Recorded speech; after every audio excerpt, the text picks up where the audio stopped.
All right, give it up for Phil. All right, thank you.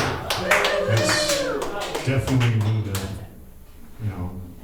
higher hype intros I've ever gotten. It's nice. Hopefully it's funny. You guys have been I was driving down south here the other day, and I passed the Downs, and I realized I had totally forgotten the Downs exist. Like it's a huge complex. It's got stables and structures and a huge stadium, and I just forgotten about it, forgotten that it was a real thing.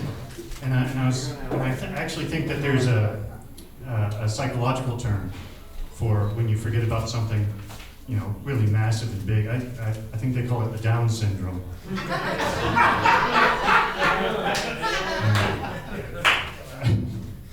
I walked out of the gas station the other day. There was a homeless guy there, and he wasn't like life is brutal and sometimes you got no place to stay kind of homeless. No, he was the homeless where at some point he thought, white people look cool with dreadlocks. Like, he was that kind of homeless. Right? He's sitting there on the sidewalk, and he clearly just gotten one of those extra long loaves of bread from the gas station and a jar of Allsup's brand peanut butter. And he was sitting there on the sidewalk with like a piece of bark and the peanut butter, and he's whipping up sandwiches. And he asked me, "Hey man, you want a sandwich?" And it struck me, like this guy who spent his last dime on these sandwiches, on this zero nutrition bread that when you eat it, you'll be hungry later as you have diarrhea. But he spent his last dime on this, and he's willing to offer me a part of this valuable resource. And I just thought, man, how bad do I look?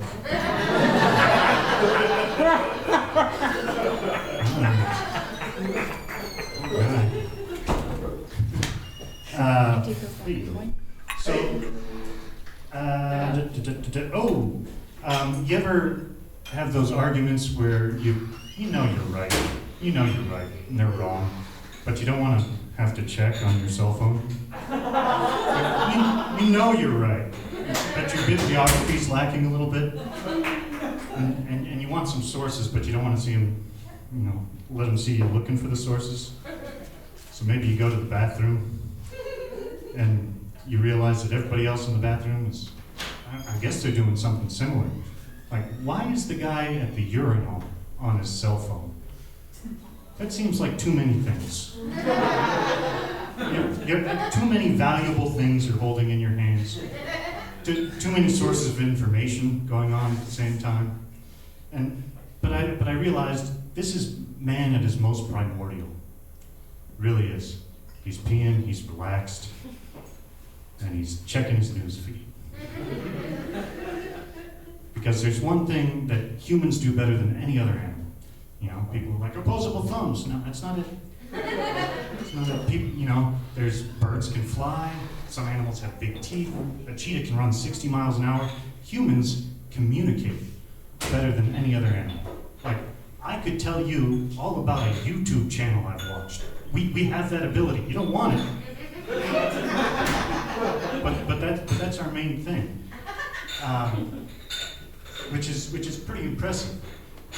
For instance, you guys you're tapped in, you're communicating, you've been watching the news. The Taliban, they're funny, right? They've just retaken Afghanistan. They did it in like 3 days, and that's impressive because they were gone for 20 years, and they come back and they just do it up and they do it right. 20 years ago, I was in high school. If my buddy came up to me and said, "Hey man, the great oppressor, they just left. They're gone now. So if you want to come back and do some algebra," I'd be like, "I don't know." But these guys are like, "I don't know, they've been practicing? How come that joke didn't land?" I thought that was hilarious. Okay. Let me cut it there, actually. LeVar Burton he did not get the Jeopardy hosting job. I'm sad about it. I mean, I believed him when I was a kid. LeVar Burton, I thought he was the man. He said, you know, you can do anything. Just take a look. It's in a book. A reading rainbow. Yeah, we all know the song. Great song. Big old lie, apparently. He didn't get that job. I mean, I read a book on how to get rich quick, so, like, if you'll excuse me, I've got to go to the Lamborghini store. All right. I've been Phil Johnson. You've been all right.